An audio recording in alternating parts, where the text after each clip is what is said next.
पवन सिंह का गाने का रिकॉर्ड खुद पवन सिंह ही तोड़ सकते हैं। दूसर कोई कहां से तोड़ सकेला, असंभव बा। पवन सिंह का बबुआन सॉन्ग प्रखंड हो या जिला बबुआने से हिला, ऐसा तांडव मचा दिया। इस सॉन्ग को तोड़ने के लिए लोग कॉपी कर रहे हैं।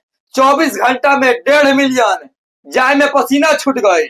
ऐसा कोई सिंगर नहीं आया इंडस्ट्री में जो पवन सिंह के गाने का रिकॉर्ड तोड़ दे। पवन सिंह खुद अपने गाने का रिकॉर्ड तोड़ते हैं। एक बात हमेशा कैच करना, अगर पवन सिंह बॉलीवुड के हीरोइन के नचवाई है तो दूसर कोई इहो कॉपी करी। अगर पवन सिंह सैड सॉन्ग गई है तो दूसर कोई इहो कॉपी करी। अगर पवन सिंह स्टेज पर कुछ बोली है तो दूसर कोई इहो कॉपी करी। अरे यार, पवन सिंह है पवन सिंह। भोजपुरी इंडस्ट्री में ऐसा कोई शख्स पैदा नहीं लिया जो कि पवन सिंह को टक्कर दे सके। और पवन सिंह जो काम करते हैं लोग वही काम करते हैं, मतलब कि कॉपी। और बोली है कि हम ही सबसे पहले काम कैले बनी, बॉलीवुड के हीरोइन के हम ही सबसे पहले नचैले बनी, इवेंट हम ही पहले शुरू कैले बनी, ओकर बाद पवन सिंह शुरू कैले बने। अरे पवन सिंह जो कर दिया है ना, करने में 7 जन्म लगेगा। अगर पवन सिंह गाना में सैड सॉन्ग में थोड़ा सा रो दिए नु तो भाई दूसरों कोई के सैड सॉन्ग आई उ गानवा में उहो रोई है। काहे की कॉपी करेगा बनू।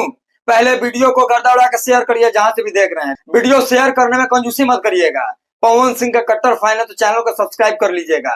पवन सिंह का कहर और लहर हर जगह कायम है। प्रखंड हो या जिला बबुआने से हिला, हर जगह तांडव मचा रहा है, हर जगह बज रहा है। जब जब लगन आई ये गाना ग्लोबल पर टॉप म्यूजिक पे राज करी।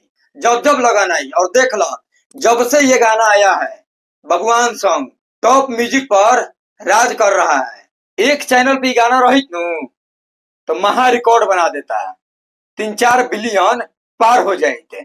बाकी चलिए दूसरे को जलने दीजिए। पवन सिंह आगे बढ़ रहे हैं, पवन सिंह का लहर चल रहा है, कहर चल रहा है।